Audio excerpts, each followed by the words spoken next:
Hello, everybody. We are from the FHL Vive Center for Enhanced Reality, and today we would like to talk to you about ISAACS, the Immersive Semi-Autonomous Aerial Command System.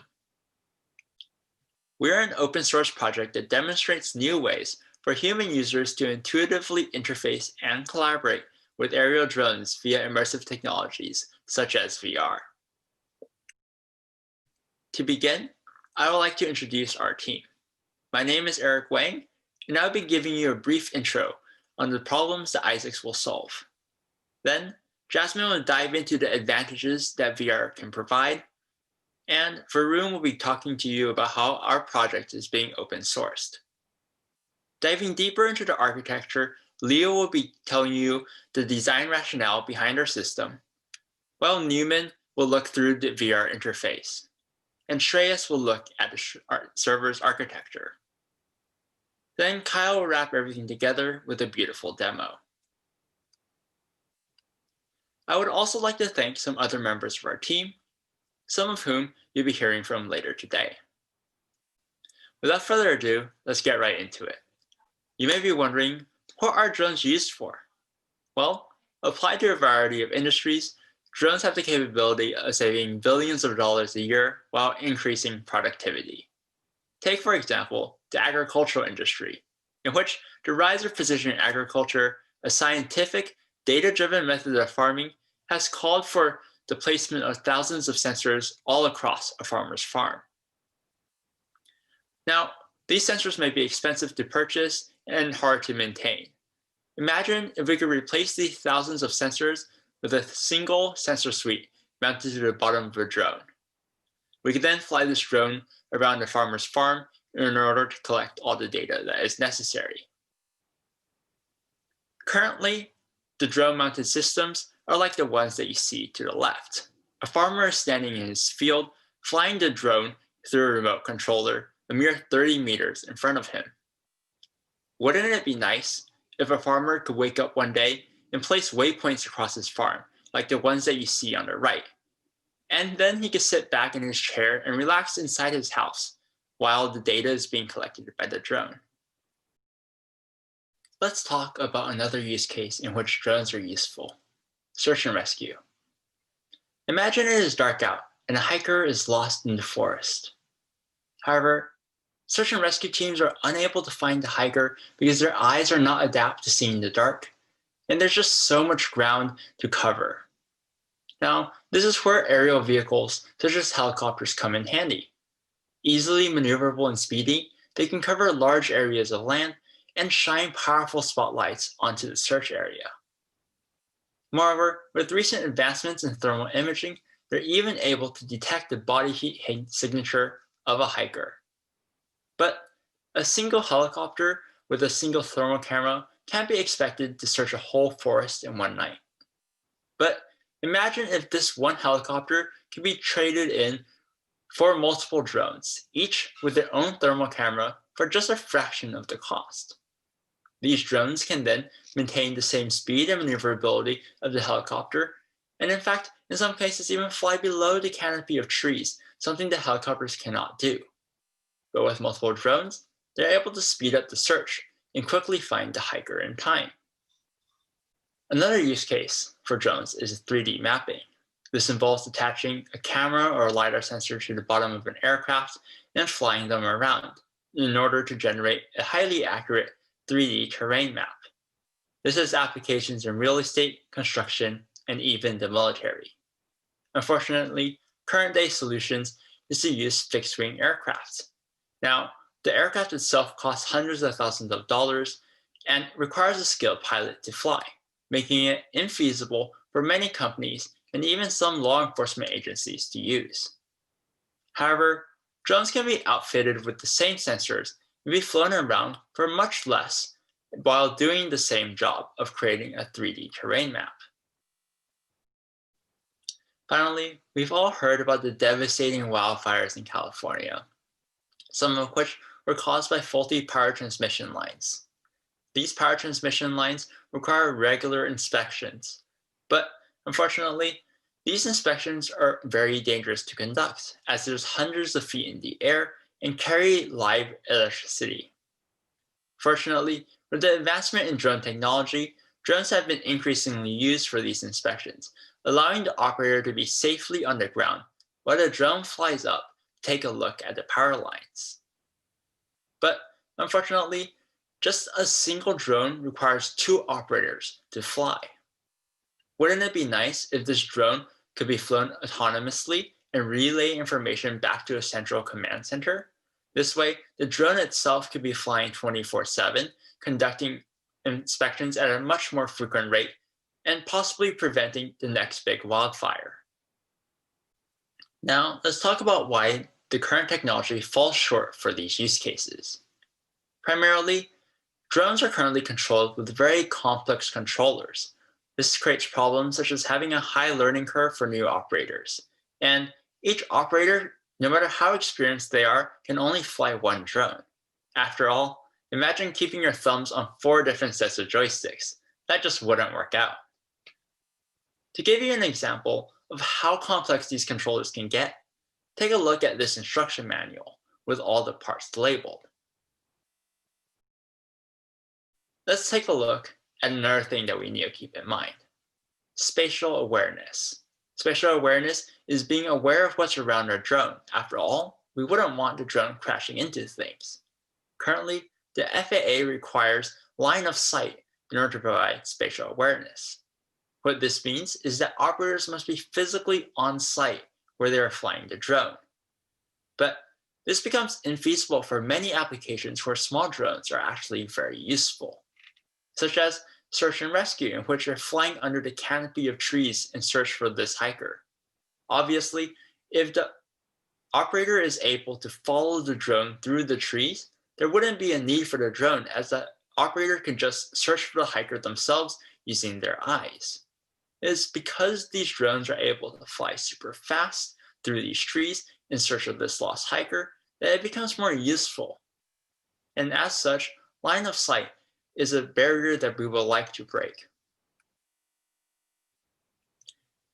Finally, sensor readings are currently not visualized by the pilot, and this is because of the line of sight requirement. Having to see physically where the drone is, we're unable to overlay digital sensor data.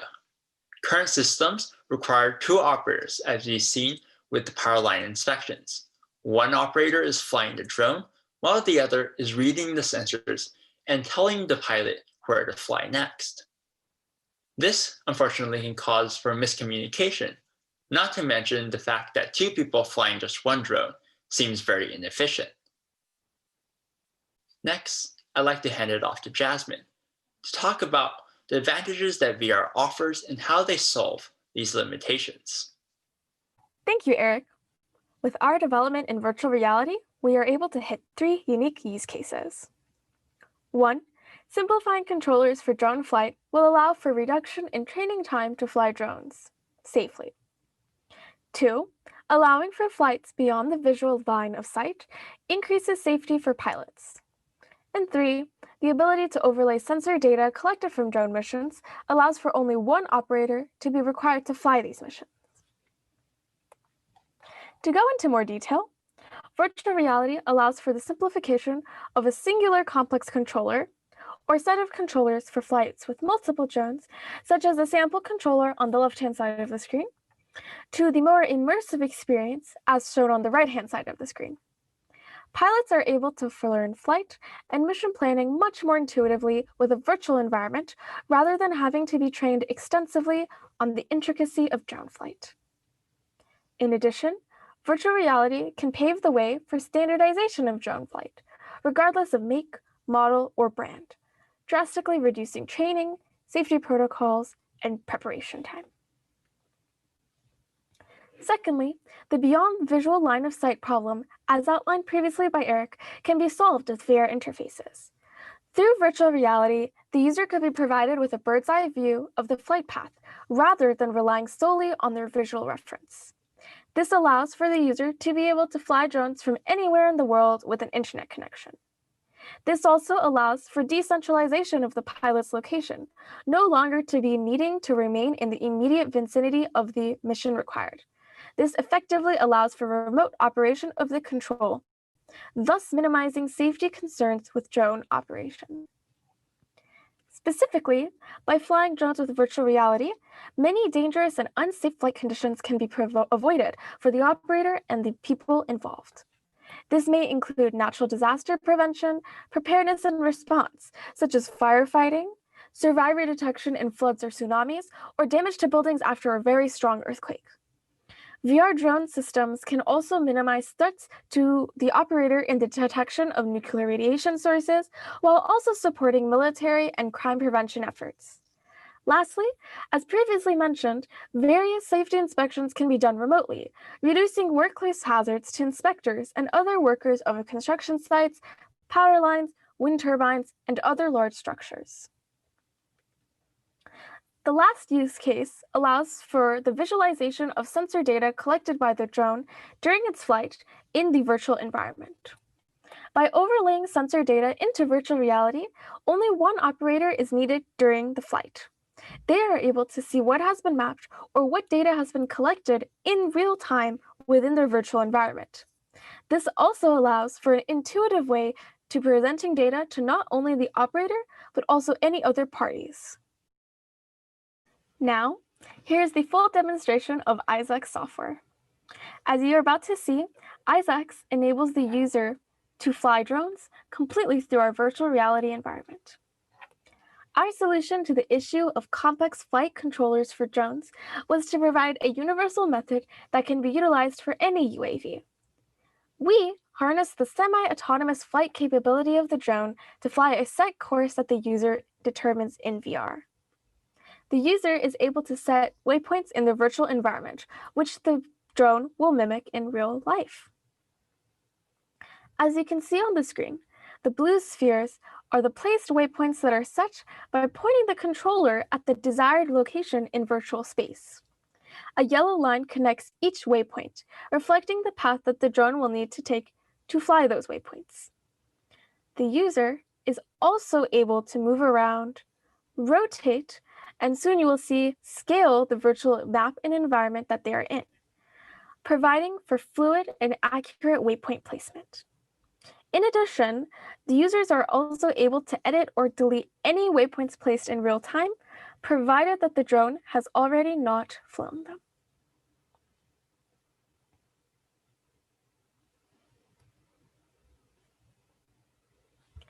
Once the user is satisfied with their flight path, they are able to start the flight in real life by utilizing the main menu and selecting the Start Mission button, which is located and tracked onto the left hand and controller. From there, the interface will set the coordinates to the drone in real time, now shown on the bottom right-hand side of the screen, along with the same building from that virtual environment in real life. From there, the drone, the black object in the sky, is able to receive the coordinates, calculate the path needed to fly the mission, and actually take off and fly the set course with fairly high accuracy and localization between VR and real life. While the flight is occurring in the VR interface, the drone's current flight status and position is also tracked in real time, as shown through the red circle in the virtual interface. While the drone is flying the mission, various data sources by the drone sensors are relayed back into the virtual reality interface, as you can start seeing now with the various light gray and colored points meshes onto the building.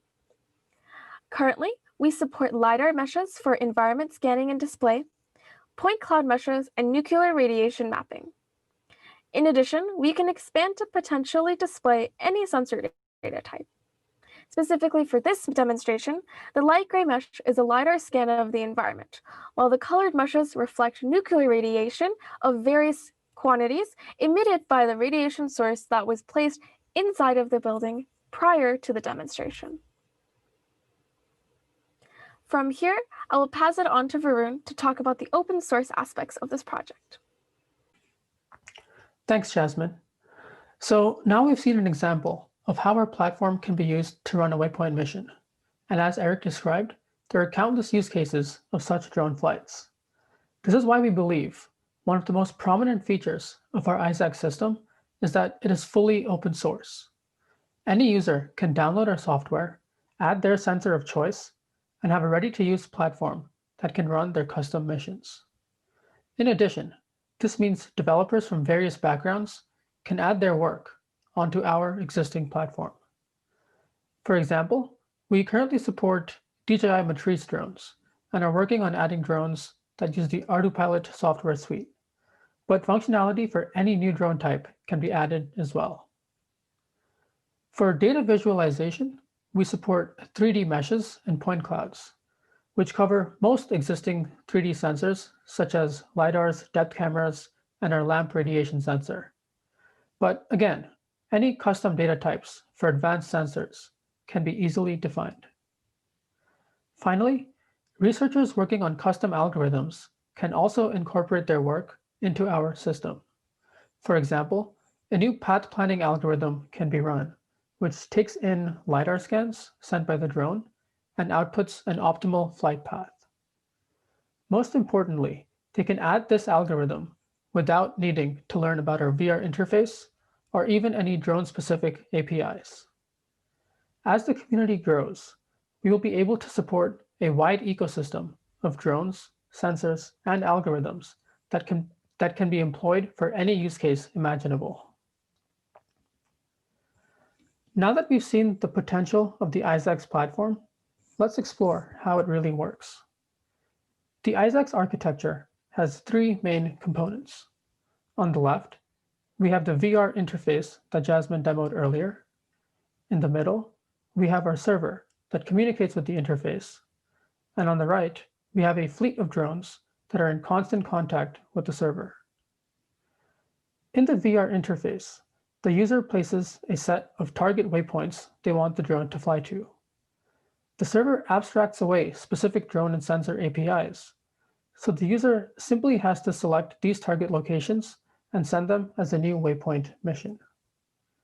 Depending on the drone type, the server then makes the appropriate API call to command the desired drone. As the drone follows its flight path, all sensor data is streamed back to the server. The server compiles this sensor data from all the drones and sends it to the VR interface, where it is visualized for the user to see.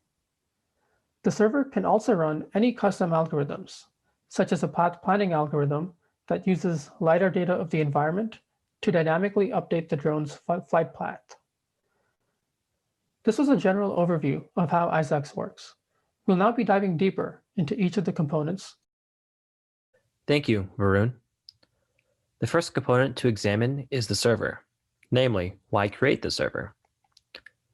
The main purpose of the server is to stream sensor information from the drones to the VR interface.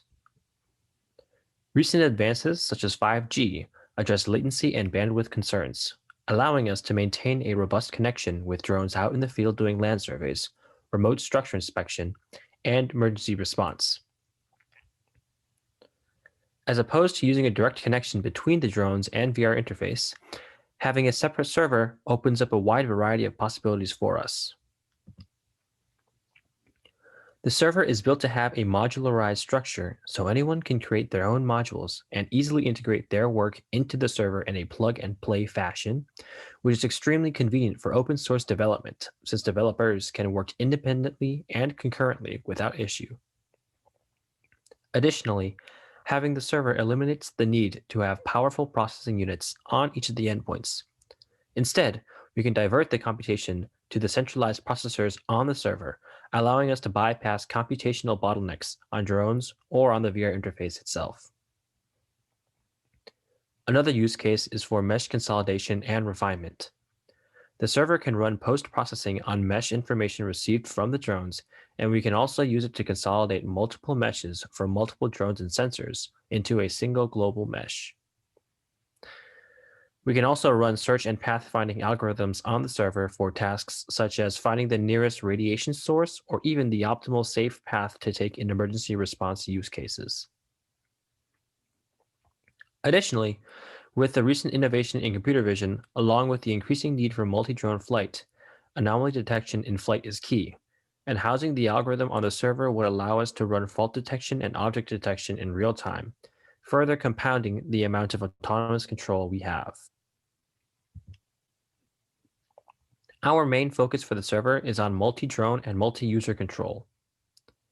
ISAACS supports controlling multiple drones simultaneously using one operator. Previous technologies either made multi-drone control difficult for one person or could not do it at all. Multi-drone control allows for efficient search and response to large areas of land. This capability is particularly important in time-critical situations. Multi-drone control may also be useful in situations that require different angles of approach to the same object of interest. Next, Newman will be diving into another component, the VR interface. Thank you, Leo. So we'll get into our VR interface. First of all, our interface is built with Unity, which is a powerful 3D development platform for creating VR experiences. We provide the user with the virtual environment baseline collected from Google Maps Mesh. Within this environment, the user has full control of its translation, rotation, and zoom using intuitive gestures on the VR controllers. We also provide a waypoint system for easy control of multiple drones. You can also issue distinct commands to each of them. This system is homogeneous over different models of drones from different manufacturers. We also provide real-time streaming of drone location and sensor data. This data can be localized and visualized on the baseline mesh. Our interface provides the user with increased spatial awareness for data from many kinds of sensors. So the current interface features a powerful mission control menu where the user can toggle drone and sensor states. Particularly, if they're working with a fleet of drones or multiple sensors on a drone, they can reconfigure their environment to take a closer look at any one of them. The baseline Google Maps environment is also scaled and resized according to the flight location. In our example, we're flying around a relatively small building. However, if we're trying to fly around a large industrial complex or very tall buildings, we can scale this baseline environment for the optimal viewing experience. Our waypoint navigation system is a great way to lower the barrier of entry to new users who are unfamiliar with the complex drone controls. Our system abstracts away the nuances in working with each drone controller, so the user can control multiple drones with a simple waypoint placement. We also offer real-time waypoint editing.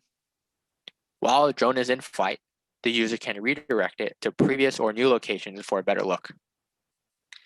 While the drone flies, we visualize it through each of its different states, such as idling, flying, and landing, so the user can keep track of multiple drones.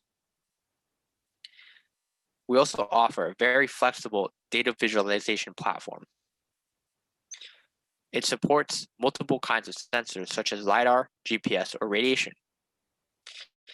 Given the open source nature of our project, a new party could come along and easily integrate their own unique sensor using one of the existing data types. If need be, they could also create their own data type.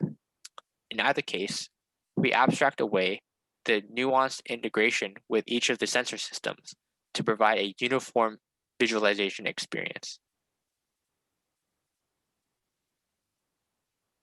So we'll get into details on how our interface interacts with the drone. Drone GPS coordinates are taken from each drone and streamed through the server to the interface. These coordinates are converted into local VR coordinates for the visualization platform. Similarly, waypoints placed in VR have their coordinates converted into real-time GPS locations, which are then streamed through the server to each drone. I'm going to give it away to Shreyas to talk more about this server architecture. To support the multi-drone use case, we are developing a standardized API that supports a wide variety of drones and sensors. Some of the drones that we currently support include the DJI Matrice M100, M210, and M600. We are also currently working on adding support for drones that run a PCARI controller. Some sensor outputs that we support include point clouds, camera images, meshes, LiDAR outputs, GPS data, and even custom messages. This should cover most of the ROS message types that a user might see during a mission. Additionally, because our API is standardized and open source, it can easily be expanded by users in order to add support for new drones and sensors during a mission. Let's dig into the software and see how it's structured behind the scenes. Taking a look at the diagram for a second, on the left we have the server, and on the right we have real-world representations of drones or sensors that a user might see during a mission. The server's job is to take general high-level commands that the user issues in the VR interface, for instance, telling a drone to take off, and then convert those high-level commands into specific commands that the corresponding drone will understand. Keep in mind that drone A, drone B, and drone C might all come from different manufacturers and have different software and hardware specifications. It's the server's job to take the user's high-level and general command, like takeoff, and then convert it to a format that the corresponding drone will actually understand. Then the server issues that specific command to the drone, causing it to do actions in the real world. Then as the drones move around in the real world, the sensors that are attached to them will pick up data. The sensors will then transmit this data back to the ISAACS server, which collects all of this data and then applies task-specific custom algorithms to that data to aggregate it. Then the server takes this aggregated data and relays it back to the user so that they can see it in the VR interface and react to it. Now, if the user wants to bring in a new drone or a new sensor that's never been used with the interface before, they'll need to add code changes to the server, telling it how to translate those general commands like takeoff that a user might issue in the VR interface and apply them to specifically this new drone or new sensor. This standardized and modularized development means that in the future, if the user decides to reuse this new drone or sensor, or if another user decides to use this drone or sensor, they can leverage these new code changes to do so. Stepping back for a second, this gives us our full ISAACS architecture. On the left, we have the ISAACS VR interface, through which the user can issue general actions, such as telling a drone to take off or land, or placing waypoints on a map, telling drones where to go next. Then, these high-level commands are sent to the ISAACS server, which translates them into commands that are specific to each drone or sensor on the mission. It then takes these specific commands and actually sends them to the drones and sensors and controls them in the real world. Then, as these drones and sensors move around in the real world, the sensors specifically will pick up data. The sensors will then send that data back to the server, which aggregates them using these task-specific custom algorithms. And then the server will take that aggregated data and relay it back to the ISAACS VR interface, where the user can see it and then react to it. Overall, this system allows a user to use the intuitiveness of VR to make informed and high-level decisions, to control a wide variety of resources that might come from different manufacturers and have different software and hardware specifications, all through a single and unified interface. Now that we have given you an overview of the ISAACS architecture, let's dive into a demo where the user controls multiple drones using the ISAACS software. On the right, you can see the real world where the drones will take off momentarily. On the left, you can see the VR interface. As you may have noticed, what the user sees through the VR interface matches well with the actual world, displaying buildings, trees, and other surrounding objects with their appropriate colors. This allows the user to easily orient themselves within the VR space. You'll notice that on the user's left hand is a control panel with various functions such as starting and stopping missions. The user's right hand is a ray pointer that lets the user select and adjust waypoints in 3D space. The yellow lines hovering in the VR interface indicate a series of waypoints for each drone to follow that the user has already defined. When the mission is started, the waypoints are uploaded to the server, which then sends the waypoints to the drones to follow. As the drones move, they publish their locations to the server, which is then able to send the locations to the VR interface to visualize. The movements of the drones in the VR interface, represented by a 3D drone model and highlighted by red circles, closely match the drone's actual movements in real space with minimal lag. As you can see, using the ISAACS architecture, we have managed to scale our system to multiple drones. As you can guess, the ISAACS system has numerous real-world applications. For example, ISAACS can be used for precision agriculture, where there is a need for precise waypoint control in order to accurately tend to fields of crops. ISAACS can also be used for air deliveries, where there is a need to control multiple drones at once and visualize their progress over time. The ISAACS system will also be extremely useful in search and rescue missions and power line inspections because of human inaccessibility to these scenes. ISAACS will also allow the user to control the drones accurately from a safe distance while simultaneously visualizing necessary streams of data for both tasks. So, where is ISAACS headed now?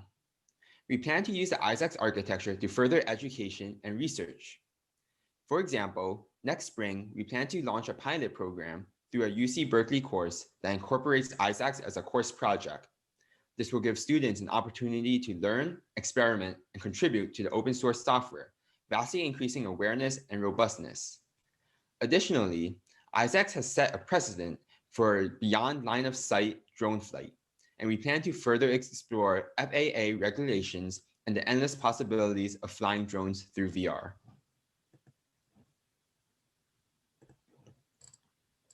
The team is also looking towards expanding server capabilities by extending support to more drones and more sensors. We are also looking towards incorporating various algorithms to the server, such as pathfinding algorithms, which will allow drones to fly to destinations more efficiently, and computer vision algorithms, which will allow drones to identify objects in their immediate vicinity. Finally, the team is exploring visualization techniques and algorithms used in combination with the ISAACS open source software. For example, 2 projects utilizing the ISAACS open source software that are currently in the works involve real-time 3D mapping and reconstruction and nuclear radiation detection and visualization. Both projects will be explained in detail later. Thank you for listening to our presentation, and now we would like to open the floor to any questions you may have.